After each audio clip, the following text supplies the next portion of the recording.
Hello everyone. Welcome to my subject or your subject with a code of GED 20013 or People and Earth Ecosystem. So I know you know my name and I will be having this screen recording from time to time for the BSBA and then the BSIT students. So for To start with, the subject description of our subject is it emphasizes on the idea that life on Earth is unintegrated and interdependent as a whole. Its future is endangered by the impact of human development on the natural resources, its survival for future generations, and the survival of that future generations dependent on the concerted action to conserve and manage the environment as a self-sustaining resource base.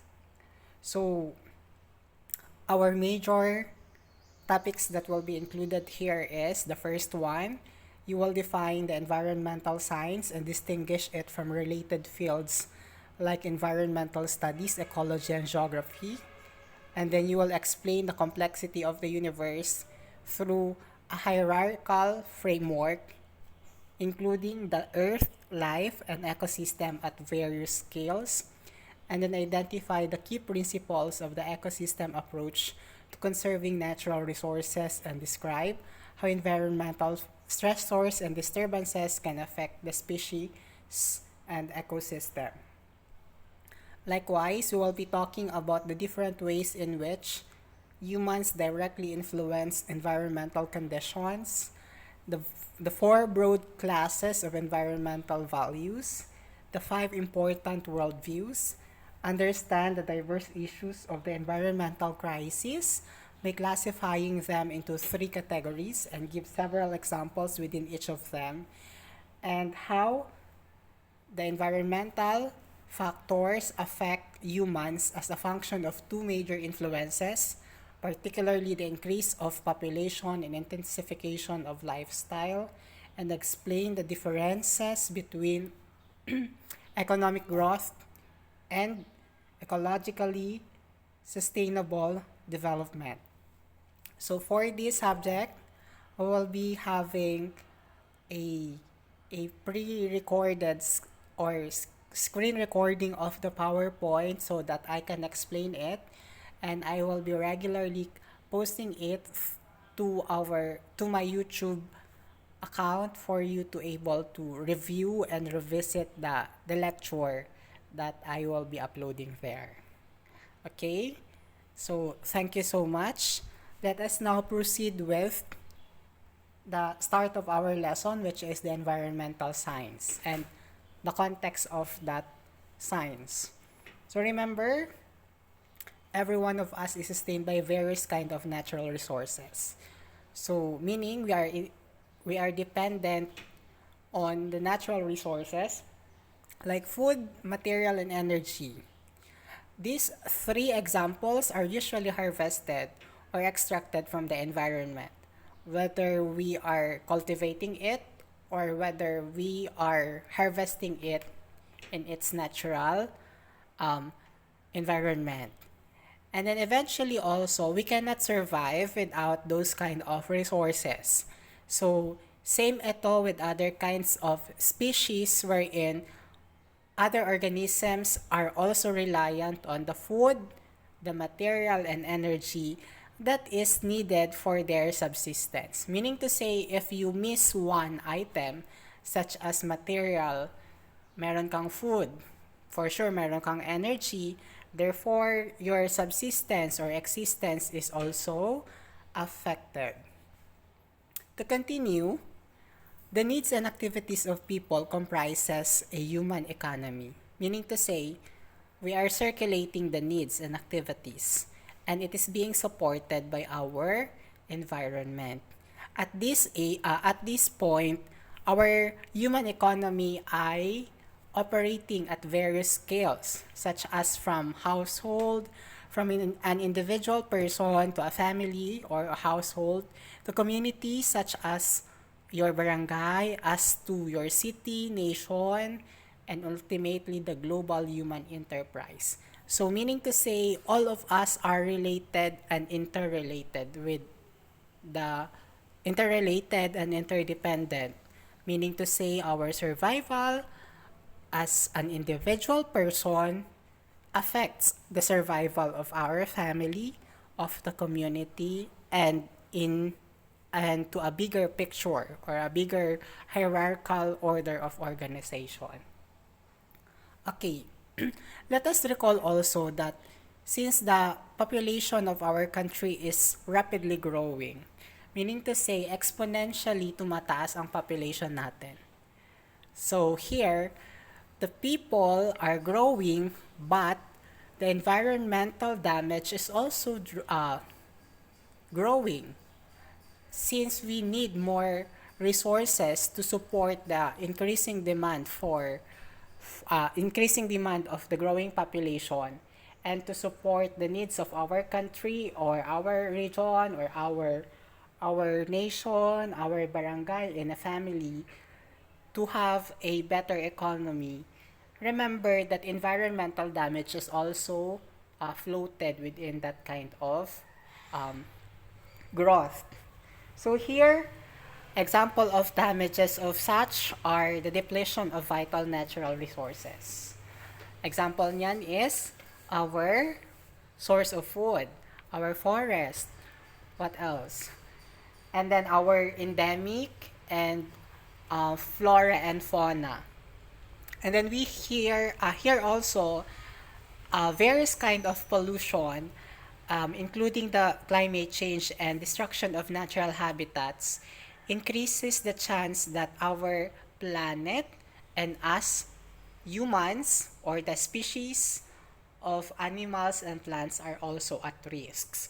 So if we are not about to study well the condition that our planet is undergoing right now due to massive climate change, due to massive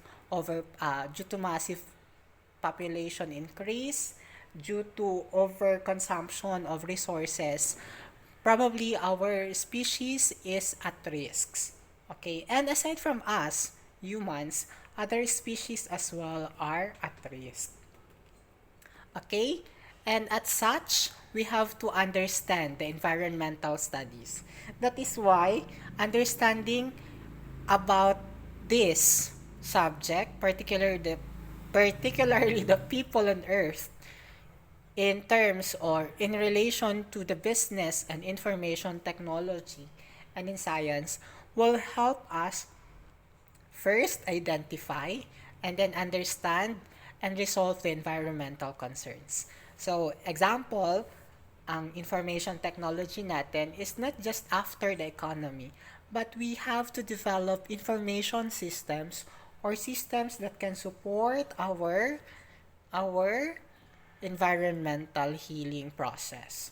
Meaning to say, we need to develop a technology that is supportive um, of the reforestation and then conservation of other resources as well. So halimbawa, in the field of business, why do we need to study this? Kasi the subsistence of your business is affected by the availability of your resources. Okay. And here, in this context, the environmental science examines the science-related implication of the environmental issue. So later on, we'll be talking about this in our subtopics or in the succeeding lessons of our subject. Okay, to continue, we have the various issues related to environmental problems, meaning environmental science should address or you as a student of people and earth ecosystem, you have to understand well. You should develop a better understanding of environmental issues aggregated by the human existence, the industrialization, the technological advancements, such as the cause and consequences of rapidly increasing human population. Okay? Example right now is, it is estimated that there were about 1.1 million Filipinos who will be added to our growing population during the pandemic. Majority of that comes from the age, the delinquent age, meaning from below 18. What does it mean?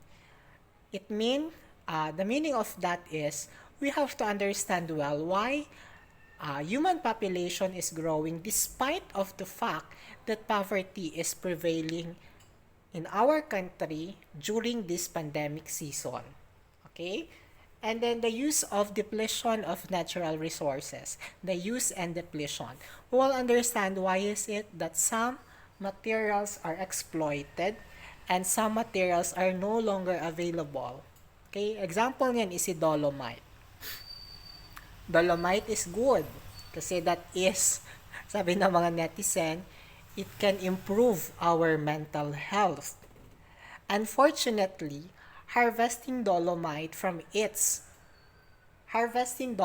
scraping the dolomite from the hill or from its origin will affect the ecosystem of that place where dolomite originates. So, meaning to say, we have to understand the consequences of our action. And then another one is the damage caused by pollution and disturbances, and that includes the endangerment of biodiversity. So, meaning, kailangan nating aralin why pollution is happening, how to prevent pollution, how to deter pollution for the next few years. Okay? And then as well as, why is it that the species are endangered? Why is it that some species are no longer available right now? Okay? So next is other issues such as sustainable resolution.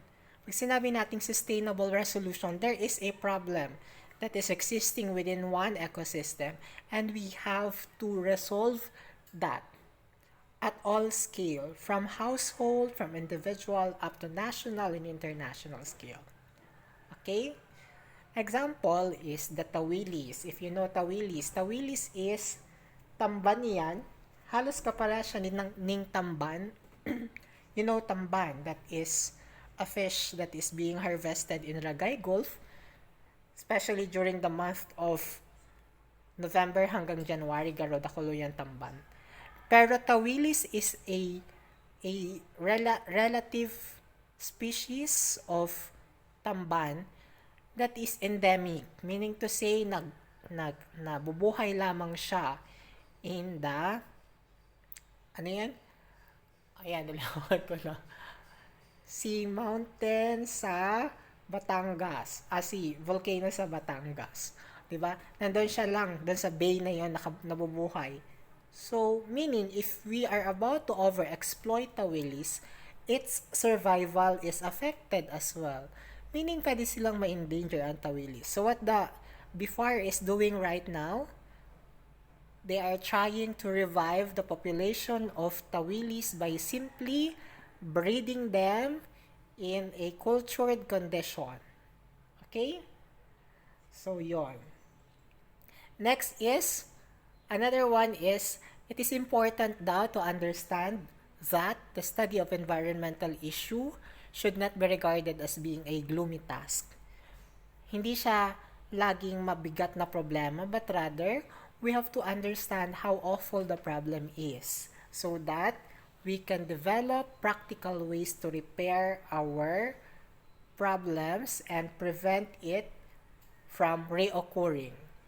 Meaning, ayaw na nating maulit yung nangyari sa tawilis. That is why we need to do something to prevent it from happening again sooner or later. Ano halimbawa pa niyan? So, another example niyan is nung nagkaroon tayo ng baha dito sa Ragay. That's the first time for about 2 decades already na nagkaroon ng baha ang Ragay, particularly the downtown of Ragay, the central barangays of Ragay. So what happened to that is lumubog kahit yung malalaking bahay. And we really don't know what is really happening that time kasi there is no access to information. And it happened na lumubog yung mga bahay and of course, our fellow Ragayanos are affected. So, if we want to prevent that problem from reoccurring, we have to do something. Kung ikaw ay information technology student, you have to develop a mechanism. Kung ikaw ay business student, you have to identify what are the risks that is existing or what are the possible risks if that massive flooding will happen again. Okay? Kasi it cannot be prevented na totally, but rather we should develop simple modalities in order for us to prevent the excessive damage of that problem. So, ano pwede ma-develop mo as information technology student para hindi na maulit yung ganun kagrabing devastation? At ano yung pwede mong gawin if you are a business administration student in order for you to prevent the same in order for you to understand and to mitigate the economic problems that might be floated due to that flooding.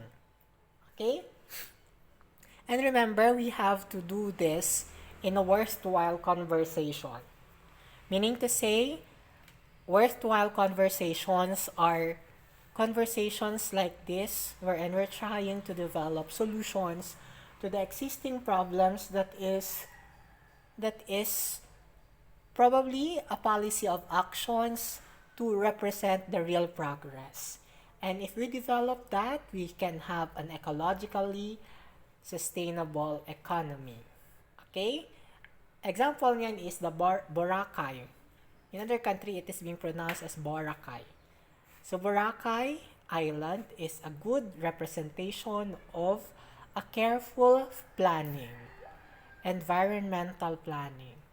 Meaning, Boracay Island is already damaged due to over-tourism. What our present administration did was, it developed a mechanism that prevents the further deterioration of that island. And nakita na natin kung anong klase ng Boracay Island ngayon. Okay, mas maganda na siya kesa siguro nung nagsa-start pa lang siyang i-develop. Okay? And you as a student of People and Earth ecosystem should understand and work towards the resolution of environmental problem. So meaning to say, kahit paano may maliit tayong contribution in making our life worth living, that is also imperative to the solution of our environmental problem. Ang pinakahalimbawa nito is, if you will be asked, ano kaya ang mangyayari sa Pilipinas or on Earth in terms of its population? So, ano mangyayari sa country natin and in our planet if magkaroon ng overpopulation for the next 50 to 200 years? Okay, you just imagine the resources that will be affected if there will be an increase in human population. Okay? Second possible question is, if we keep on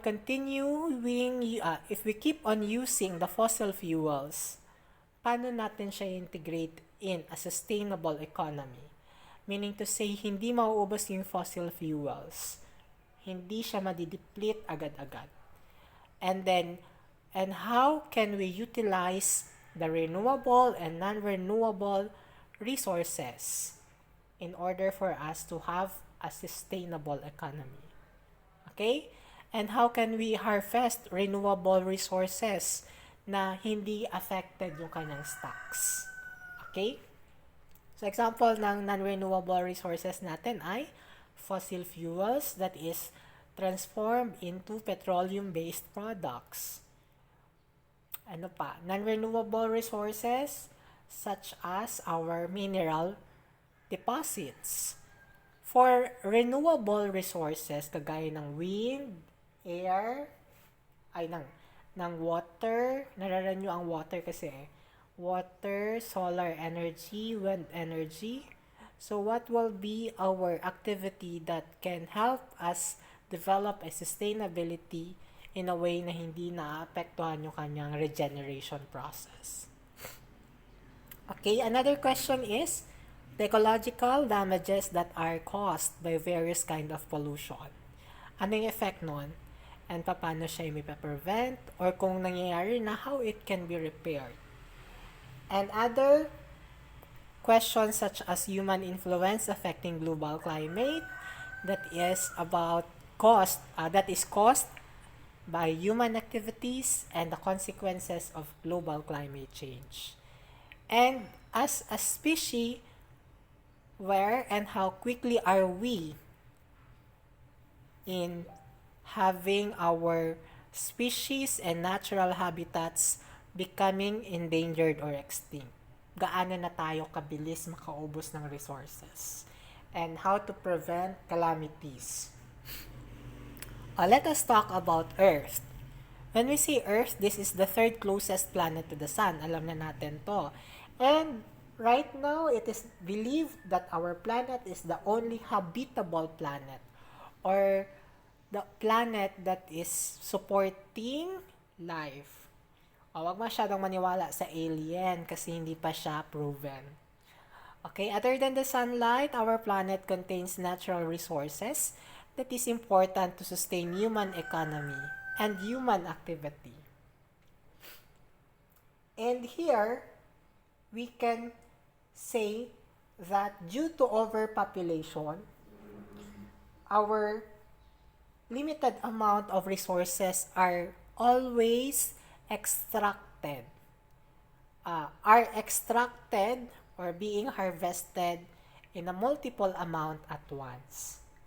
Okay? So, ayun ay problema. Bakit problema? Kasi paano kung 50 years from now, ubos na pala yung resources na mabilis nating naubos ngayon? Okay? And why do we need to study earth science? Remember the following question. Why are we studying earth science? What are the environmental issues? And what are the specific areas of the study that we have to understand or to carefully study? And then what are the various ways of understanding the issue? Paano mapaprevent ang environmental degradation using the concepts that you will be learning from this subject? Okay? And environmental science is the most relevant of all disciplinary subjects of science such as atmospheric science, biology, chemistry, computer science, ecology, geography, geology, mathematics, med science, or medicine, oceanography, physics, and statistics. So, siya yung pinaka-relevant. Kasi, ano ang saysay ng ibang sciences na ito kung wala naman na tayong environment that can sustain our subsistence? Okay, you can see from the picture the several interdisciplinary character. Pag sinabi natin interdisciplinary character, kahit saan pwedeng pumasok dito ang environmental science. Such as political science, physics, philosophy, etc. And here, the main target of our study of our subject is to identify and resolve the environmental issues and require an interdisciplinary approach, and that is a coordinated manner as well in order for us to solve that environmental problem. And of course, we have to integrate other fields than your environmental science. Paano may ilalagay ang environmental science sa ethics? Paano may ilalagay ang environmental science kay biology, kay statistics, and religion? Okay? So, napakalawak ng pag-aaral ng environmental science. Next is, sabi dito, we have to examine the non-science topics because they are vital to the understanding and resolving environmental issues.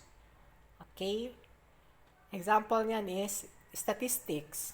Using statistics, how can you develop a model on which you can predict the possible development of a massive typhoon for this location. Okay? Or you can develop a model of a possible outbreak based from the data of the COVID-19 pandemic. Pwedeng ganon.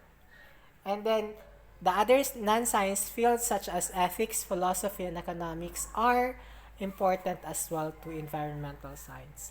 So, kailangan i-integrate natin. Bakit? Kasi ethics, hindi na pala maganda yung ginagawa mo. Sa tingin ng Diyos at sa tingin ng tao, pangit na palang ginagawa mo. And that one affects the survival of other organisms. Philosophy and economics as well. And then ecology daw po is the most relevant to environmental science and sometimes or most of the time magkabaliktadan lang yung mga concept nila. Halos magkalapit. Okay, so ecology is the study of relationship of the earth to its organism. And then it is interdisciplinary din. Pag sinabi natin interdisciplinary, kahit saan pwede siyang lumusot. Gaya ng chemistry, biology, computer science, math, physics, geology, and other field.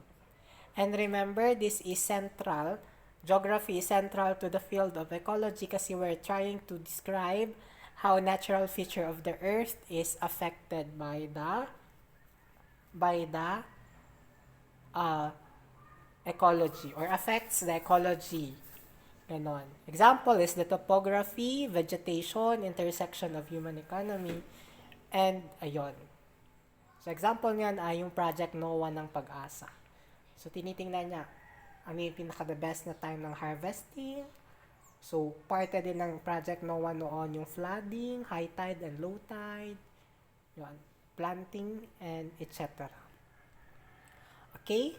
So, let us closely describe how human affects or influence the ecosystem aside from pollution, disturbances, and other stressors. The first one is the extraction and processing of the non-renewable resources like metals and fossil fuels na hindi siya acceptable to environmental damage.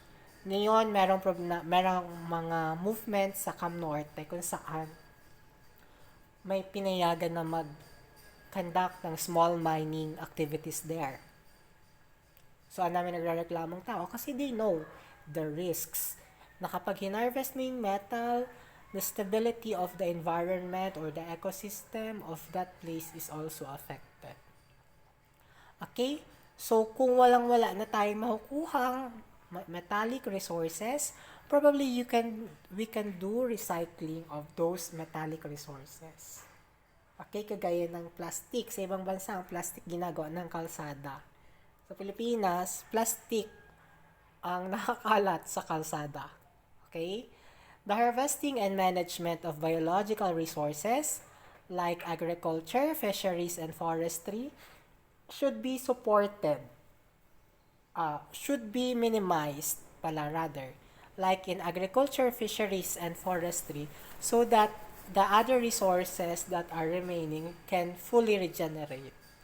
Gaya ng tamban. Dati nawalan ng tamban because of over-harvesting.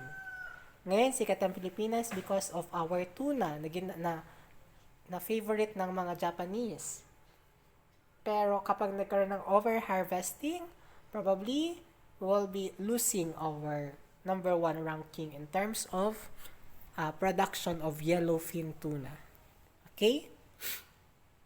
And then ano pa? So their stocks now can be sustained in the near future. Next one is the growth of renewable sources of energy, like the various forms of solar energy, such as biomass, hydroelectricity, photovoltaics, and wind. Ito yung iba't ibang transformation ng solar energy natin that replaces non-renewable fossil fuels. Ngayon, usong-uso na yung solar kasi nung nagkaroon ng bagyo ng December. Diba? Parang from November to December, nagkaroon ng brownout. So, bumili tayo ng maraming solar. And that way, medyo nakatipid tayo sa kuryente kasi kung bumili kayo ng solar lamp, pwede pa siyang gamitin sa gabi kahit kahit may kuryente na. Okay? Ano pa? In some instances, people are replacing their roofing with solar panels so that maka-free sila ng kuryente. Okay? Similar to that, in sustainable activity natin that is reliant to solar energy. Gaya ng drying of clothes. Meron na ngayon technology na dryer, baga kasama na to ng mga washing machine. Ilalagay mo na lang doon yung damit after after na siyang mabanlawan, and then yon, matutuyo siya. And that produces more heat to our atmosphere. And then we have to rethink now the way of replacing non-renewable fossil fuels with a renewable one and making it as more sustainable. Kagaya ng biofuels. Halimbawa niyan, si tuba-tuba. You can generate oil from tuba-tuba. You can generate alcohol from tubo or sugarcane, and these are the products right now that replaced our conventional petroleum-based products. And then the prevention and repair of ecological damages such as those related to endangered biodiversity, degraded land or water, and the management of greenhouse gases. Ano halimbawa na to? Ang dami ngayong mga plantita na mahilig sa rare plants. Is it sustainable? No. Kasi there is a possibility that over-harvesting of rare plants or the endemic plants might be the things that is happening right now. That is why mawala siya sa normal habitat niya. And kung hindi na uso ang plantita and plantita or urban gardening, what will happen to the rare plants that might be released to the urban area? Probably ang mangyayari dyan ay mangyayari ulit yung nangyari sa janitor fish, na it already consumed the endemic species of fish that is existing before in Ilog Pasig. Okay? Kagaya ng water lily, that is just for an ornamental plant in a household, in a royal household in Thailand. But what happened to water lily is when there was a massive flooding happened there, na-release yung water lily, and we don't know what happened. Why is it na nakarating na siya sa Southeast Asian country? And then as well as we have to manage our greenhouse gases. Ang target natin, ma-reduce ang consumption natin ng petroleum-based product so that we can reduce the greenhouse gases. So this is just an introduction of our subject matter. So for now, please contact your teacher for your activity for this week. Thank you so much for your listening.